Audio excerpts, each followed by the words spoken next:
Hi, and welcome to the WellnessFX Baseline Panel video training, specifically where we talk about the lipid and cardiovascular panels. Now, this will be a slightly longer, very likely, than the rest of the videos, and that's because we're going to be talking about things like triglycerides and cholesterol, and there's so much misinformation about what cholesterol even is, what its role really in atherosclerosis and heart disease is, and to fully understand what you're really looking at this panel, to be able to evaluate one's cardiovascular risk as well as what's going on in the body is critically important today, especially when it comes to these markers because there's so much misinformation about this.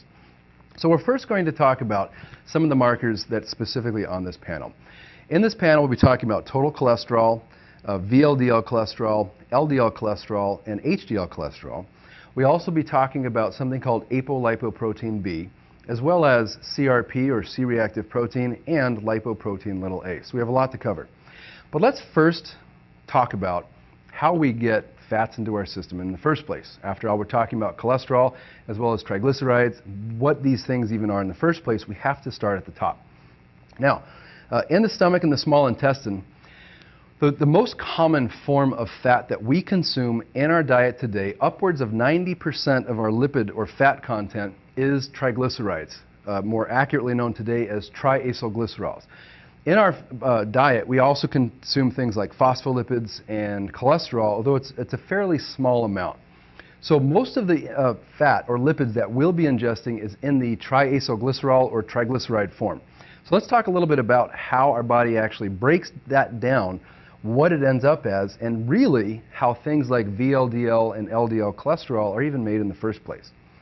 So, in the stomach, not very much lipid breakdown or digestion takes place, but once those lipids that we've eaten, say we just had, well, let's just say we drank some fat or some oil, olive oil. We have olive oil now in our small intestine, and we need to break this down. Now, some things happen hormonally, but the first thing that happens is fat content in the small intestine stimulates a hormone that basically tells the gallbladder to contract to secrete bile into the small intestine. Now, bile is made in the liver and stored in the gallbladder. Bile's primary role when it comes to fats is to emulsify fats. Now, most of us have seen emulsification take place if, for example, we have oil and, let's say, vinegar or water in a jar. They will be separated, that lipids and water do not mix well together unless an emulsification agent is added.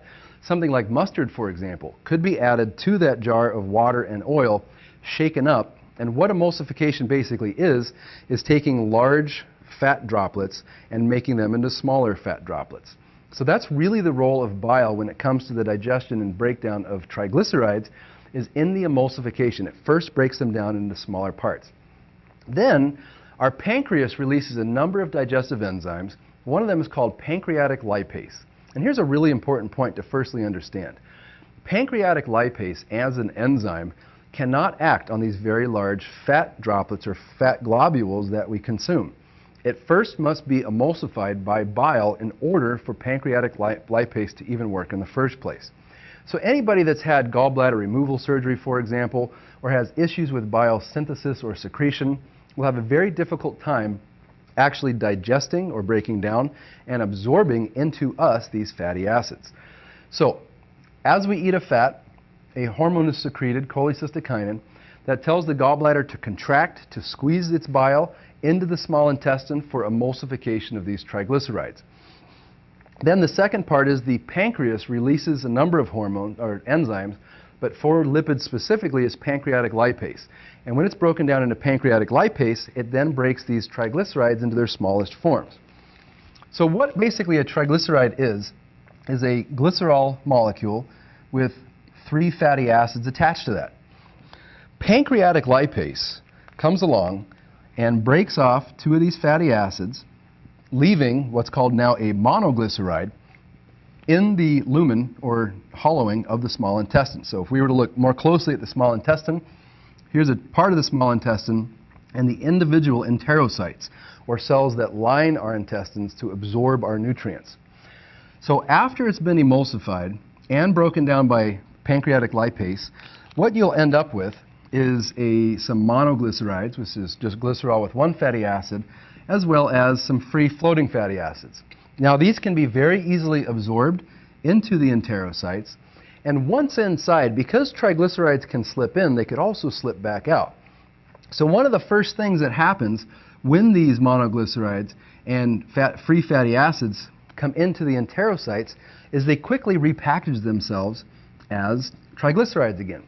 Triglycerides couldn't get in by themselves. They had to be broken apart, and therefore once back in the triglyceride form, they can't leave these cells. Now what happens after this is inside the enterocytes, they basically take all these different triglycerides, some phospholipid molecules, some cholesterol if it's present, maybe some proteins as well, and form what's called a chylomicron. What is a chylomicron? A chylomicron is a large molecule that's filled, it's a fairly large molecule, filled with triglycerides, maybe a little bit of cholesterol, some phospholipids, as well as some proteins. These chylomicrons now, after they leave our intestines, first travel through our lymphatic system, eventually being dumped back into our venous system, which then becomes our arterial or oxygenated blood supply, and then eventually these chylomicrons make it all the way back to the liver. At this point, they're referred to as chylomicron remnants, and that's because this large chylomicron, as it goes through the lymphatic system, circulates around in your blood supply, is filled with fatty acids and triacylglycerols, and can deposit those to the cells that need it throughout our body as it's traveling along. So by the time it gets down to the liver, it's really been broken apart quite a bit, and therefore is called a chylomicron remnant. Now, once it enters the liver, it's broken apart and then reconfigured into what's called a VLDL, which we'll talk about in another part of this video. But that's really where these lipoproteins, like VLDL, LDL, low-density lipoprotein, really come from. Those are produced by the liver, in part, by the chylomicron remnants that finally make their way back to the liver. Now, one of the things that you can see on a blood chemistry is triglycerides. Triglycerides are literally this triacylglycerol molecule found in the bloodstream, not associated with a chylomicron. These are free triglycerides floating around in our bloodstream. Now, triglycerides are one of the two probably most impacted markers by whether or not somebody was fasting. If somebody wasn't fasting and they have elevated triglycerides, it would be because they just had a meal and therefore have high levels of triglycerides circulating in their body. If they're fasting and have high triglycerides, it wasn't due to a meal, but rather the fact that they have high triglycerides, probably some blood sugar dysregulation and some of those things as well. So now that we have a real brief understanding of where the triglycerides and where these chylomicrons and the fat digestion and absorption comes from, it turns into a chylomicron, enters back into the liver as a chylomicron remnant. Let's talk about what the liver does with those chylomicron remnants.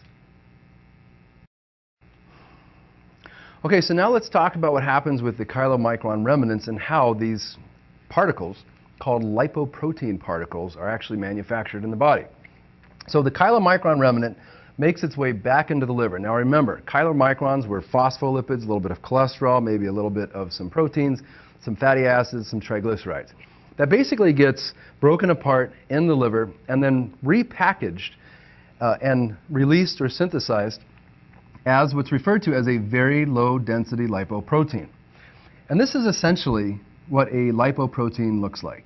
Now, a lipoprotein, first of all, is coated with phospholipids. Remember, lipids don't play well in an aqueous environment, so they have to have these phospholipids, which have the phosphate head, which is considered to be a polar molecule. Water is also polar, so two polar things can interact very well. And in order for this lipoprotein particle, or VLDL, very low density lipoprotein, to be able to circulate in the plasma in our bloodstream, needs to have this phospholipid layer. Now, so that's the outside. Now, the inside is really loaded with things like triacylglycerols as well as free fatty acids. This lipoprotein molecule is really a transportation device or vehicle for different fatty acids. A couple other things that you find on a lipoprotein particle is in green here are some cholesterol molecules associated with that, and many of them have a protein associated with it as well. And we'll talk a little bit more as we go along. So the liver synthesizes a lipoprotein called very low density lipoprotein. And this is essentially what it looks like. Now, in terms of the size of these, a chylomicron would be the largest molecule. They're all very similar in structure. But the chylomicron would be the largest, the least dense, or the most buoyant. Then, if you take away some of the fatty acids, then what you have is not the buoyancy or extreme low density of a chylomicron, but a very low density lipoprotein. Then, if you take out some more of the fat, it wouldn't be as buoyant as anymore, and it would be a little bit more dense, a little smaller and a little more dense. That is really what an LDL particle is. Now understand, this is not LDL cholesterol. We'll talk about that in just a second. These are lipoprotein particles, or lipoprotein molecules. The liver synthesizes very low density lipoprotein, which again, phospholipids with some cholesterol embedded in it, as well as some proteins associated with it, and it's really full of fatty acids and triacylglycerols. Now, as this very low density lipoprotein particle or molecule leaves the liver, similar to the chylomicron, it starts depositing some of these fatty acids as it goes along. Now, after it starts to deposit some of those fatty acids, it becomes a slightly smaller molecule with less fat in it, and therefore more dense. It would not float as well as this very fat-rich VLDL. So what an LDL particle is, and in fact I will write particle just to be clear, what an LDL particle is just a smaller version of a VLDL. So you have a very low density lipoprotein, you lose some of the fats, it becomes more dense, less buoyant. You now have a low density lipoprotein. Now you've probably also heard of HDL, or high density lipoproteins. The difference with a VLDL or LDL with an HDL is not much except for size as well as its fat content. It's high density, meaning it doesn't have as much fat, and so it would have a tendency to sink. It's very high density. It has a lot of proteins, more proteins associated with it, less fat, therefore it's a smaller, more dense molecule. HDL, high density lipoprotein, again, we're not talking cholesterol, we're talking about the particles themselves that contain cholesterol in it. The HDL is synthesized by the liver as well as the intestines. So we have VLDL, LDL, and HDL particles. These particles contain phospholipids, free fatty acids, triacylglycerols, some proteins, and cholesterol. Now here's where a lot of people get confused, and we'll talk even more about some of this in just a sec. When you look at a blood chemistry, it's talking about LDL or HDL cholesterol. That means it's really measuring the amount of cholesterol associated with an LDL particle or HDL particle, not the amount of particles themselves. It's possible to have a large number of LDL particles, lipoproteins, but not a lot of LDL cholesterol. Cholesterol is one component of this lipoprotein. It's also possible to have high levels of LDL cholesterol, but not as many LDL particles. And I hope that this is clear, and if it's not, I ask you to go back, rewind a little bit so that it is. On a blood chemistry, when it says HDL, LDL, or VLDL, that's not referring to the particles themselves, but the cholesterol associated with it. Reason why is cholesterol is associated with atherosclerosis and therefore cardiovascular disease. But as we'll see in just a second, cholesterol is involved with the atherosclerotic process, but there's much more that's involved, and it's not really just about cholesterol, but it's about how many of these particles you actually have. Now, remember that the liver is able to manufacture proteins. All a protein is a sequence of amino acids. So the liver, from the intestines, absorbs a number of amino acids from our diet, can also synthesize some of its own amino acids, and then with those amino acids can make a variety of different proteins. One of those proteins, as synthesized by the liver, is called an apoprotein, just by itself. If all you're talking about is this red structure here, not associated with the lipoprotein particle, by itself is referred to as an apoprotein. When that apoprotein is involved or embedded into this lipoprotein molecule or particle, it becomes an apolipoprotein. So the apoprotein is the protein itself. Apolipoprotein is associated now with a lipoprotein. Now this becomes important because, as we talk about, there is a specific apolipoprotein called apolipoprotein B. There's a number of them. Apolipoprotein B is associated with LDL particles. And in just a moment, I will show you the risk of cardiovascular disease based on research as it pertains to apolipoprotein B, the number of LDL particles, as well as LDL cholesterol. But understand, what's really critically important to know is that a lipoprotein molecule is that which is synthesized and released by the liver. If it's large and very low density, it's because it's filled with triglycerides and fatty acids and therefore less dense and more buoyant. As it passes around in our circulatory system, it releases some of these fatty acids and triglycerides, becomes a little bit smaller, a little more dense, and is called an LDL particle.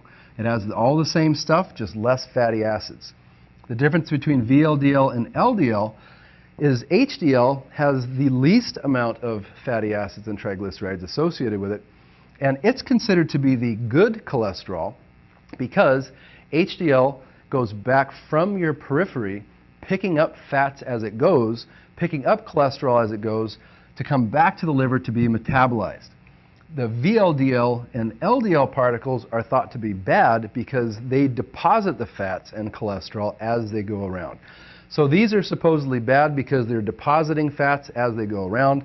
HDL is considered to be good because it's bringing fats back, attaching it to be metabolized by your liver. Again, apoproteins are proteins associated with a lipoprotein.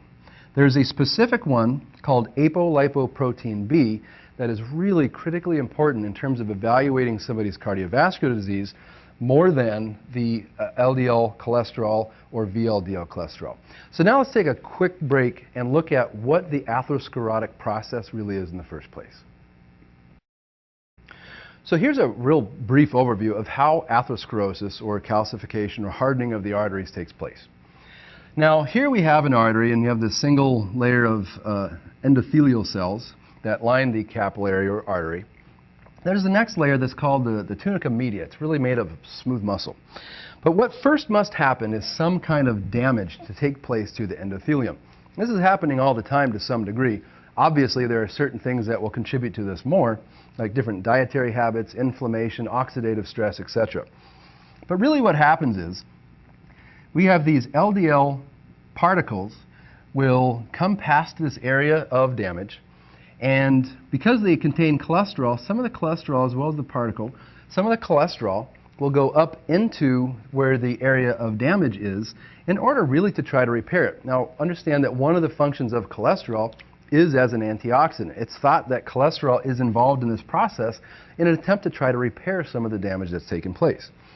Now, because there's a certain amount of damage happening here, and because there are occasions where the cholesterol molecule can become what's called oxidized, and oxidized is like if you eat an apple and it turns brown, or rust on a nail, that when this LDL cholesterol, or any cholesterol, becomes oxidized, then it becomes more toxic, if you will.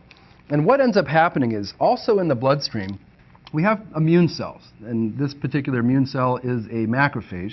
But what really happens is these macrophages, now because you have some debris and some oxidative stress and some stuff happening at this area of injury, these macrophages go up into, now understand, hardening of the arteries is not just plaquing on the walls. This goes up past this innermost layer into the smooth muscle layer, and these macrophages are considered, they're called big eaters. They gobble up a bunch of debris, and if you have a number of oxidized cholesterol particles up here, it goes up to really try to get rid of all this excess debris so it doesn't cause more damage. These macrophages then come in, consume all this cholesterol, and eventually fill up so much that these macrophages become what are called foam cells. The problem is now that it has this, if you will, digested cholesterol and fatty acids within the macrophage, if it consumes too much, that foam cell can eventually burst.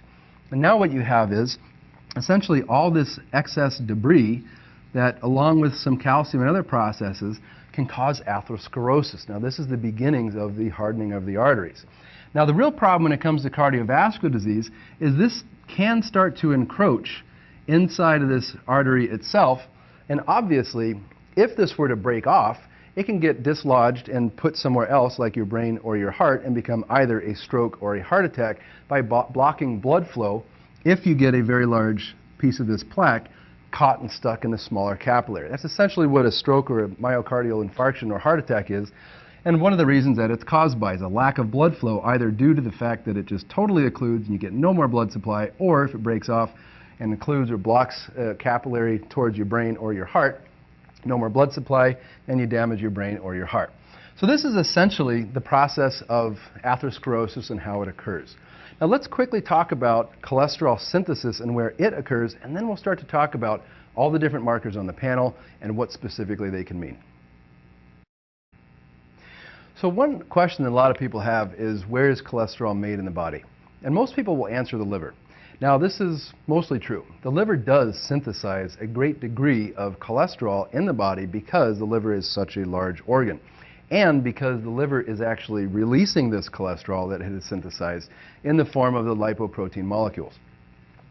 However, understand that every cell of our body, every cell that can have acetyl-CoA in it, can manufacture its own cholesterol. So cholesterol is really synthesized by every cell of our body. Cholesterol is synthesized with a precursor molecule called acetyl-CoA, and essentially, and it's a much longer process than this, but essentially there's enzymes in between these molecules, converts the molecule a little bit to a new molecule, and eventually makes cholesterol. Now why does every cell of our body make cholesterol? Cholesterol, remember, is found in the cell membrane of every cell of our body. It acts to help stabilize the membrane. It also can act as an antioxidant. And cholesterol is used as a precursor molecule for all of our sex hormones like testosterone, progesterone, estrogen, DHEA, androstenedione. All the sex steroid hormones are made originally from cholesterol. And cholesterol is originally made from acetyl-CoA. And you can find acetyl-CoA in just about every cell of our body. Acetyl-CoA, if you remember from the citric acid cycle, is the entry point for the citric acid cycle to take place. Acetyl-CoA can also be synthesized or to synthesize fatty acids as well as cholesterol. So every cell in our body that has acetyl-CoA can make cholesterol, although much of that cholesterol does not get released out into our bloodstream. Rather, any given cells make cholesterol in order for that cell to have cholesterol in its own membrane to help stabilize the membrane. I point this out too also because certain statin medications that are known as HMG-CoA reductase inhibitors this is where they actually block the synthesis of cholesterol. Now, if this occurs in the cells of the body, this occurs in the cells of the liver as well, and is where we get the cholesterol associated with the lipoprotein molecules, specifically HDL, LDL, and VLDL. Now, HMG-CoA reductase is the enzyme that's found here between HMG-CoA and isopentenyl pyrophosphate, and if you block this process from happening, then obviously you can see everything downstream will be blocked and cholesterol synthesis is decreased, not only in our liver, but in all the cells of our body. So this is an important pathway to understand, not only to understand that any cell that has acetyl-CoA, which is just about every cell of our body, can make cholesterol, and it's not just entirely in the liver, but also where certain statin medications like HMG-CoA reductase inhibitors actually, where their mechanism of action in blocking this synthesis takes place. So now let's talk about some of the markers that you'll see on the WellnessFX baseline panel as it pertains to the lipids. We still have a couple more to talk about with lipoprotein a as well as CRP, and we'll cover those in just a second.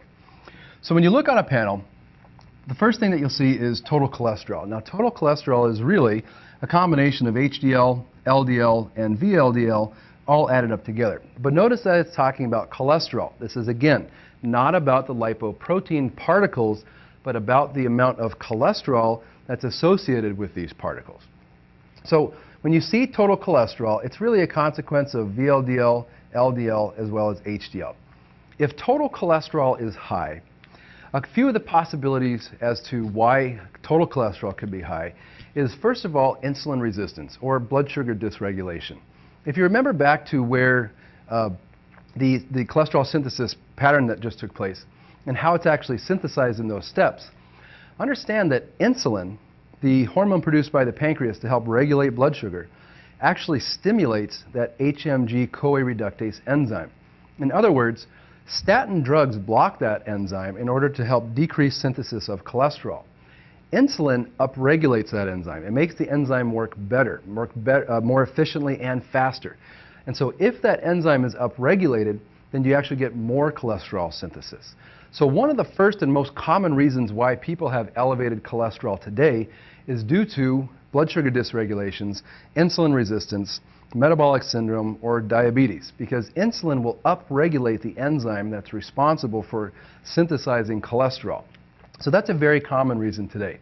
Another possibility as to why cholesterol is elevated is because it's not, the body or the liver is not actually metabolizing and getting rid of that cholesterol. Remember that after the liver synthesizes VLDL and LDL, as well as HDL and the intestines making HDL, all these particles circulate around the body, picking up some fatty acids, releasing cholesterol, but eventually work their way back to the liver in order to be broken down, metabolized, and excreted. Much of our cholesterol is actually excreted through the intestines in the form of a bowel movement. But you need to be able to actually break down that cholesterol in the liver with these receptors that bind onto cholesterol that come into the liver. And if that process isn't working very well, then there will be high levels of cholesterol found in the serum because it's not being pulled out of our body. Another reason for elevated total cholesterol is hypothyroidism. That if the thyroid gland is not making adequate amounts of thyroid hormone, then what can happen is the receptors specifically for cholesterol within the liver can't bind on to cholesterol and therefore can't metabolize it, break it down, and clear it from the body. A real quick way of determining if somebody's total cholesterol may be due to low thyroid function is to look at TSH. If TSH is elevated and their total cholesterol is elevated, then it might be related to hypothyroidism. Similarly, if the total cholesterol is elevated and their hemoglobin A1C is elevated, indicating blood sugar dysregulation, then that also might be the cause. Now, in terms of low cholesterol production, the majority of the cholesterol in our body is synthesized by the liver. So obviously, if there's some kind of liver dysfunction, then total cholesterol may be a little bit low. Another possible cause for low total cholesterol is things like excess oxidative stress or inflammation. These things have been shown to also decrease the production of total cholesterol in the liver. Now, in terms of the specific types of cholesterol, again, we're only talking about cholesterol and not the lipoprotein molecules, but this is the amount of cholesterol that's associated with these particles found in the serum. It's been suggested that increased levels of VLDL cholesterol can increase one's cardiovascular risk. The same reasons as to why total cholesterol is high but also apply to VLDL. Similarly with LDL, although we'll talk about a better and more specific way of looking at LDL particles in just a second. HDL, if low, is very commonly seen in metabolic syndrome. Oftentimes in metabolic syndrome, you'll have elevated total cholesterol, or even if you don't, you'll have elevated LDL and low HDL. Causes for high HDL. Now, this is something that unfortunately is not talked about very often in the conventional medicine community, but there's some evidence that HDL is considered to be the good cholesterol, that it has some antioxidant capabilities, but HDL can also turn into what's called a pro-oxidant that's actually causing oxidative stress. And there's some evidence that elevated HDL can be considered a marker of inflammation or oxidative stress for that particular reason. So if HDL is high, and when I say high, it really has to do with how these markers all work together in ratios. But if the HDL is high, say around 75 or 80, then that may indicate there's some kind of inflammatory response occurring in the body, and that's one of the ways that the body's trying to deal with it. Now, I say that because HDL, LDL, and VLDL cholesterol all make up the total cholesterol. Now, what if somebody has relatively low total cholesterol, let's say in the neighborhood of 100? And I actually just saw this very recently on a patient. The total cholesterol in this individual patient was 92, so really pretty low. However, in this individual, the HDL was actually higher than the LDL, which you very rarely will see. Now, this to me is an indication of some pretty significant oxidative stress, because not only was the total LDL cholesterol low, but the HDL was higher than the LDL. Now, in somebody with a total low cholesterol, they won't have, because all of these add up together, they may not have a HDL above 75 or 80. For example, if the total cholesterol is only 100 and it's made up of these three types of cholesterol, the HDL is not going to be anywhere near 100 because it all has to add up. However, it's really about ratios. And if the HDL, relatively speaking to the amount of LDL and or total cholesterol is high, even if they're all a little bit low, that still indicates oxidative stress. So it's not really just about is it above 75 or 80 for HDL, but rather what is it in the relationship to some of the other things. In terms of triglycerides, triglycerides are the triacylglycerols that are found in the blood itself. Now again, if somebody has to be fasting in order to have an accurate triglyceride measurement, if somebody was not fasting, then triglycerides nor glucose is going to be very accurate. Cholesterol, however, will be. Triglycerides have been implicated in an increased risk for things like cardiovascular disease and is often seen in conditions like diabetes. Really what you're looking at when it comes to triglycerides is to have a total cholesterol triglyceride ratio of about 2 to 1. Meaning, if somebody has a total cholesterol of 200 and a triglyceride level of 100, that's a 2 to 1 ratio, and that should be pretty healthy. However, on the other hand, the more the triglycerides creep up to reach the level of the total cholesterol, the more likely that it is some kind of blood sugar dysregulation, again, insulin resistance, metabolic syndrome, or even diabetic situation going on. So if the total cholesterol is 200 and triglycerides are also 200 or 180, that's obviously far less than a 2 to 1 ratio. And if the person was indeed fasting, then it's likely some kind of blood sugar dysregulation. Now, on the other hand, sometimes people might see very low triglycerides. So say, for example, total cholesterol of 200, triglycerides of, let's just say, 50 or 40. Now, that's obviously far less than 2 to 1, which is okay. But when you go back to how digestion took place to absorb these fatty acids into us from our diet in the first place, reasons for low triglycerides could include poor bile secretion or synthesis or secretion or release, so that you're not emulsifying the fats. And if the fats aren't emulsified, pancreatic lipase can't digest them even further and absorb them, and much of the triglycerides will therefore be lost in the bowel movements, for example, or in feces. That's one possible reason for low triglycerides. Another possible reason is that the person just simply isn't consuming them. Maybe they follow a vegetarian or vegan diet or a very low-fat diet, and they're really not consuming many triglycerides. That could be another potential cause of low triglycerides. And while this next one is not something that you would necessarily suggest to somebody, there are some studies suggesting that low triglycerides are often seen in individuals with autoimmune conditions. So again, it's not something that I would personally say, but if you see low triglycerides and they follow a reasonable diet, not a low-fat diet, it doesn't seem that they have any kind of digestive complaints, so they're having issues with absorption or digestion or emulsification of the fatty acids, then it may be that their immune system is involved in some way and they have some kind of inflammation going on. Now here's the thing that I really want to talk about. Again, there are apoproteins that when associated with given lipoproteins are considered to be an apolipoprotein. Apolipoprotein B, sometimes referred to as ApoB or ApoB100, are associated with the LDL particles. It's a 1-to-1 ratio, meaning that for every LDL particle, not cholesterol, for every LDL particle containing LDL cholesterol, there's also a apolipoprotein B particle or molecule or protein. So it's a 1-to-1 ratio. Now, where apolipoprotein B comes in really handy when evaluating one's cardiovascular risk is the higher, because it's associated 1-to-1 ratio with LDL particles, not cholesterol. For every apolipoprotein B you have, there's a LDL particle.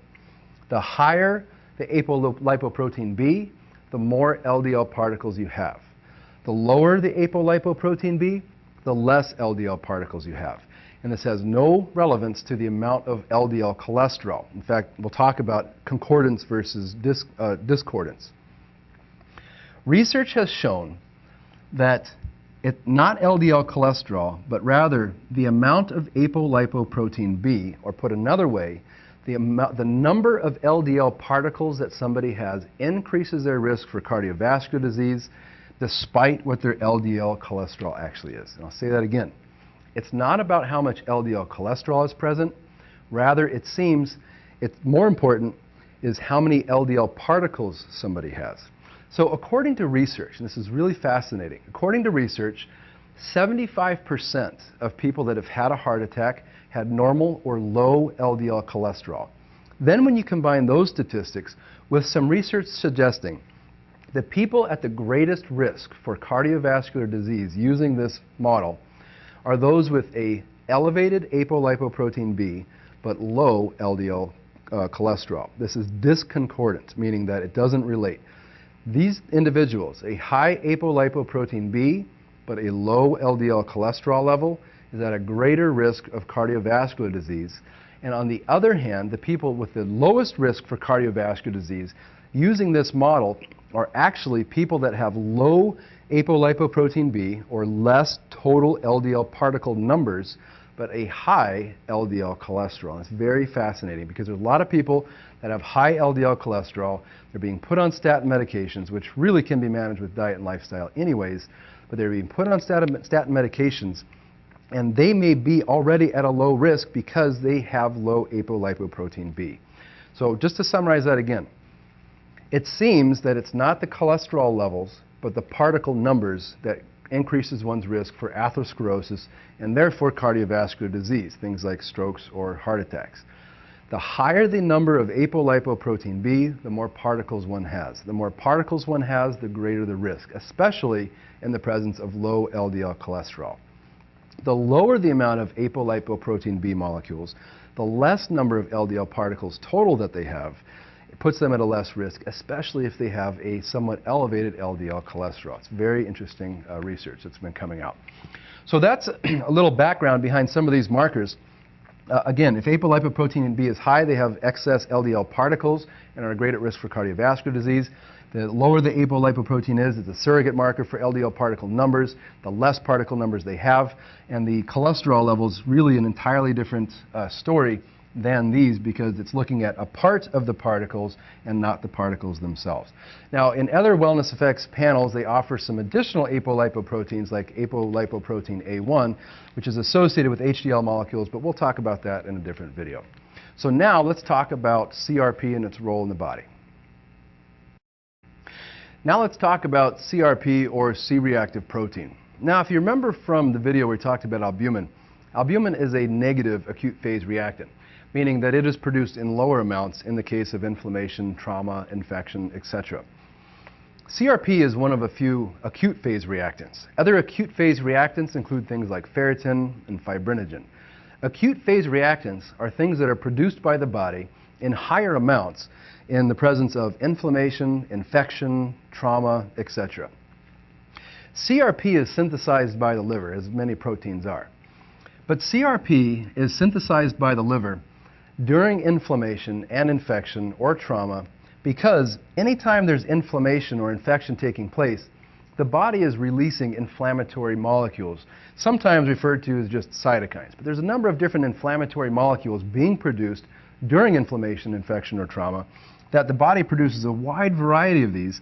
These work their way back to the liver to be metabolized, and it's due to the amount of circulating inflammatory markers that the body produces CRP, and this is why it's considered to be an inflammatory marker.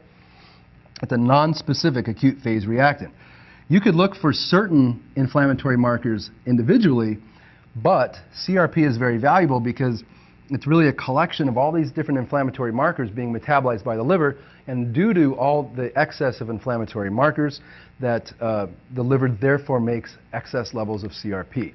Now, CRP is associated with cardiovascular disease and cardiovascular risk because that's an inflammatory process. So if CRP is high, then that indicates there's some kind of non-specific inflammation going on. And the greater the amount of inflammation, the greater amount of oxidative stress, the greater amount of that atherosclerotic process that can take place, and therefore leads to a cardiovascular risk. So CRP is known as a cardiovascular risk marker, although it's really just looking at generalized systemic inflammation.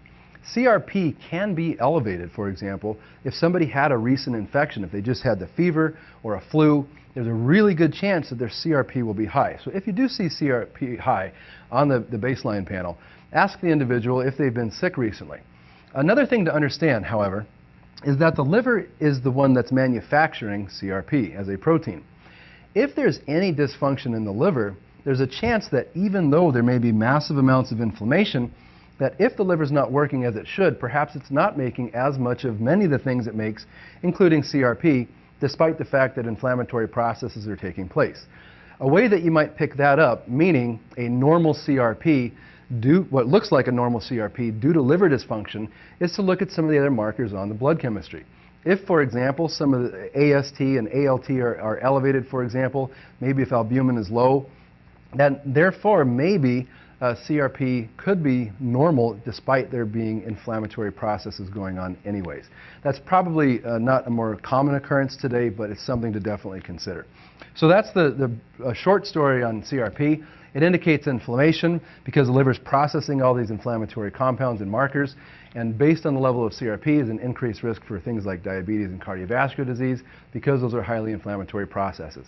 And now let's finish up this video by talking about lipoprotein A. So now let's talk about lipoprotein a. Lipoprotein a is, first of all, a lipoprotein. And so much of what we talked about, the other lipoproteins, is also true for lipoprotein a. Lipoprotein a is different. It is, if it's elevated, an increased risk factor or marker of cardiovascular disease. But it's different because it's an inherited marker. It has a more genetic tendency. It's usually found in families that have a history of diabetes and therefore an increased risk of cardiovascular disease. There's a few reasons why lipoprotein a, also sometimes referred to as LP(a), has an increased risk for cardiovascular disease. One of the reasons is because, remember back when we talked about the atherosclerosis process, the macrophages, foam cells, oxidized cholesterol, lipoprotein a is very prone to oxidation. And if it does get into that middle smooth muscular layer of our arteries, being prone to oxidation can really help speed up that process, the attraction of those immune cells, the macrophages, to gobble them up, create foam cells, and really then cause atherosclerosis. So that's one of the reasons that lipoprotein a is associated with an increased risk for cardiovascular disease. Another problem with lipoprotein a or LP(a) is that it seems through a number of different mechanisms to actually promote clotting. We have in our body some things that break down clots called plasminogen, which turns into plasmin. That actually breaks down the clots that our body produces every day. Clotting is a normal process. If too much, then it's a problem, or if it occurs and is not broken down, is also a problem. Lipoprotein a seems to not only stimulate more clotting than would normally occur in healthy physiology, but actually blocks our body's ability to break down those clots.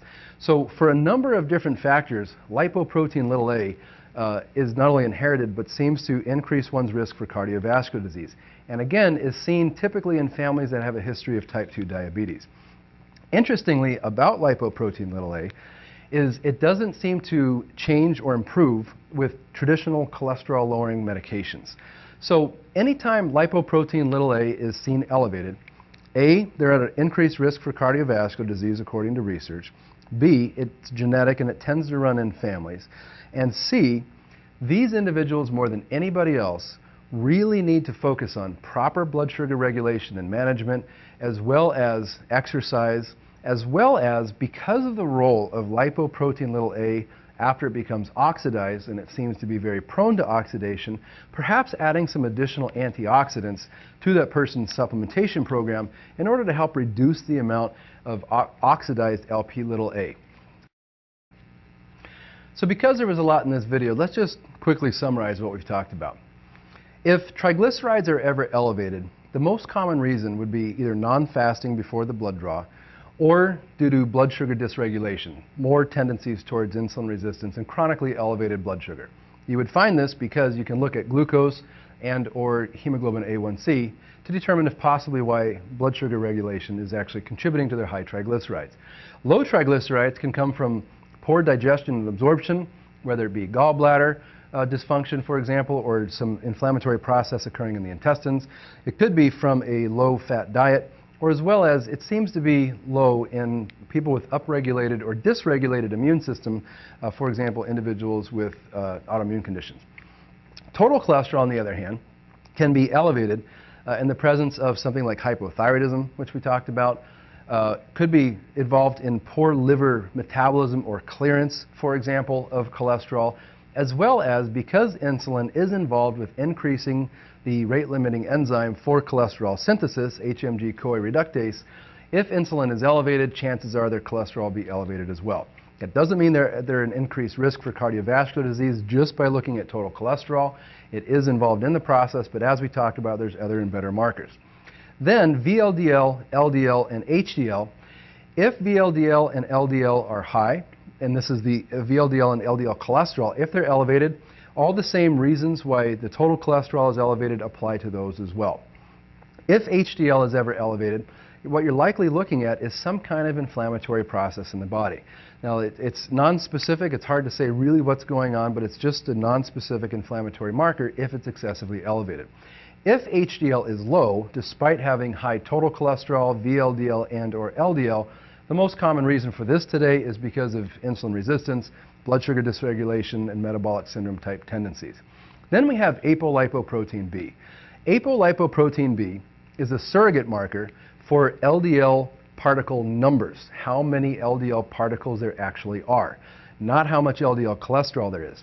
For every one apolipoprotein, there's an associated LDL particle. So the higher the apolipoprotein, the more LDL particles that individual has. Excuse me. The lower the apolipoprotein, the lower the number of LDL particles that individual has. According to research, it seems that the more particles somebody has, the greater risk they are for cardiovascular disease, and the lower number of LDL particles, regardless of what the total or the LDL cholesterol is, the lower their risk of cardiovascular disease, specifically looking at that lipid model. Then we also have things like CRP, which is an acute phase reactant, and it looks for inflammatory processes, non-specifically that are occurring in the body, as well as lipoprotein a, which is an inherited or genetic trait that, if elevated, increases one's risk for cardiovascular disease due to excess oxidation as well as issues with clotting, does not respond to traditional cholesterol-lowering therapies, and really those individuals need to follow a very good diet and lifestyle program to try to minimize oxidative stress, to try to reduce their risk for things like diabetes, and ultimately reduce their risk for cardiovascular disease. I hope you found this video helpful, and I'll see you in another video.